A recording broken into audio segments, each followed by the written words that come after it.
All right, welcome back to the channel. So today I'm going to make a brief video on the known issues. I mentioned it in one of my review videos. If you haven't watched those, I have a lot of review videos out there. My truck has about 9,700 miles on it right now. I've towed quite a bit with it, so please watch those videos. We're going on a trip here at the end of this week, so it's about, I think it's 1,200 miles one way. So, and should be pulling a trailer back, a small boat on the way back. So I'll have some more data there and have over 10,000 miles on the truck. So I'll let you guys know how that goes. But as promised, I want to cover some known issues with the 3.0. And those are going to be, there's about 6 of them that GM recognizes at this point.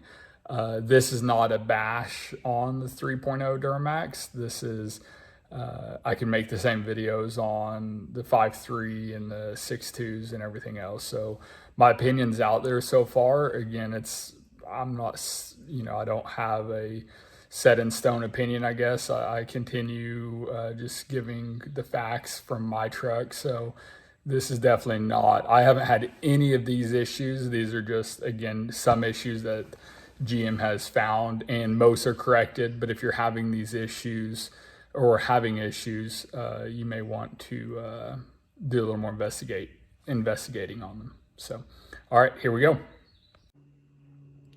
All right, so the first one is the turbocharger actuator bolts may be loose.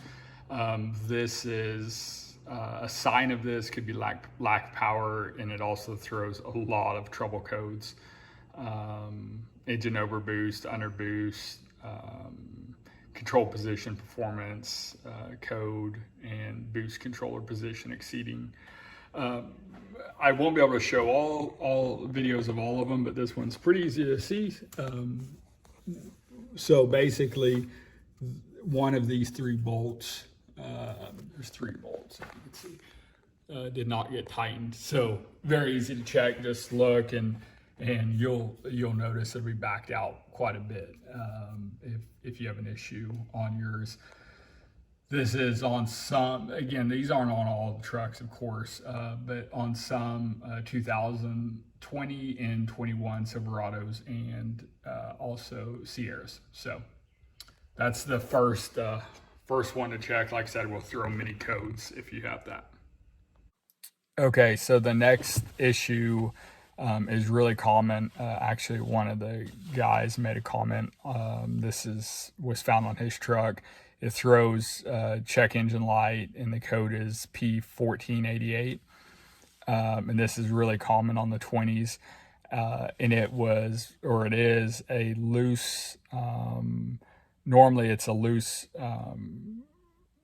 particulate sensor, or the clamps around the exhaust are loose. And so that's, again, a very, very common code. So if you have that code come up, that's probably going to be more than likely your issue is either the sensor is or was loose, or the clamps, something around the sensor is actually loose. All right, the next known issue that's out there is an exhaust smell inside the truck. Someone actually mentioned this, I believe it was on one of my videos. They said they test drove one and like, man, the exhaust was, smelled so bad inside the truck. And what that's, the back pressure valve did not get fully welded. So it's leaking some exhaust fluid or exhaust gases from that valve. So I do caution this a little bit, because when you start regenning, you're going to have an awful smell of the burning off that regen. That's not what this is. This is an exhaust smell, like a diesel exhaust smell. They're completely different, and you'll know because it'll be there constantly. Versus the other one is just when it's regenning. So it takes a while to get that regen smell out. It's horrible. When they say you want to be driving, whatever, 45 miles plus, you definitely want that. But if you do smell exhaust inside your cab, it's probably going to be one you definitely want to get looked at. Okay, the next one is actually not just the 3.0s. It also goes to 6.6 Duramax.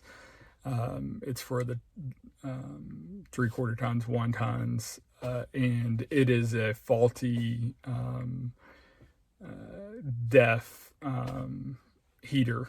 So I believe one of the another guy that makes some YouTube videos on his truck, I believe he mentioned he had a error code pop up. It was pretty cold, and he remote started, and an error popped up on his. So I don't know what he ever figured out, but I'm guessing it's going to be this one. And basically, I believe the sensor, the heater itself, I shouldn't say sensor, the heater itself, I believe, is grounding. And there's some tests that could be done on it, but that's another pretty common issue on some of these.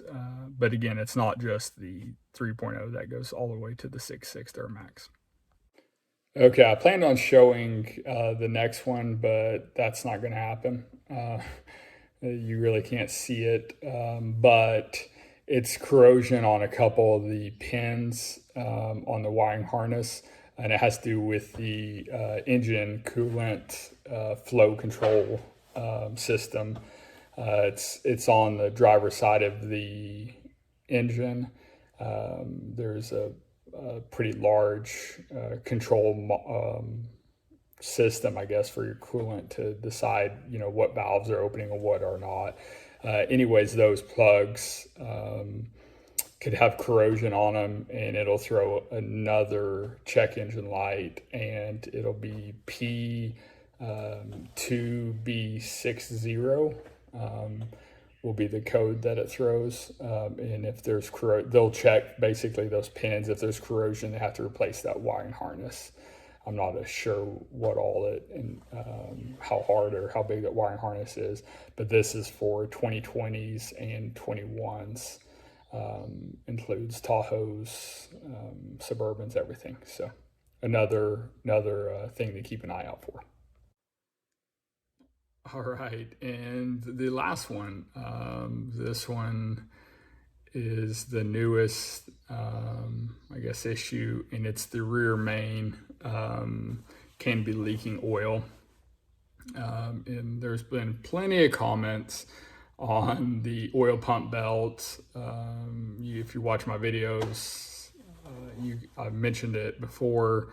There's people on different sides that on this, but anyways, I guess if you have a leak, you'll get GM to figure out how hard it is to pull all that apart, because basically they pull everything out, and your rear main it's just basically leaking oil out of the rear main seal. So it's to find this one, there is a code that could be thrown, but it could also be dripping oil. So both of those are pretty much dead giveaways that they'll be pulling the transmission back at least and replacing that. So that wraps up all of them.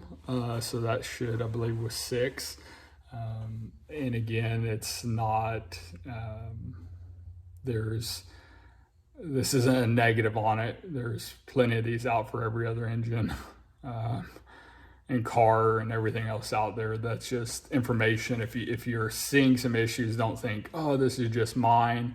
It is a potential problem with the design or with manufacturing process. So take it in and have it looked at if you're having any of those issues. Again, luckily, a lot of these are going to throw codes. So they should be able to find them pretty quick. Like I said, these are the pretty common ones. But anyways, hopefully you guys like the video. Please subscribe, because again, when I get back from my trip, I'll do an update. It'll be over 10,000 miles on the truck. And like I said, quite a bit of towing. I don't know. I'll look up, see what this trailer and boat weighs. It's not going to be a whole lot compared to the other stuff I've already given you guys on some of those videos. Please also ask any questions you have, or if you have one of these trucks, You should watch my videos and look at the comments, I guess, on some of those, because there's other people that have these trucks that's making great comments. So feel free to ask questions, or if you have one, make comments and correct anything I say incorrectly. Please put in there.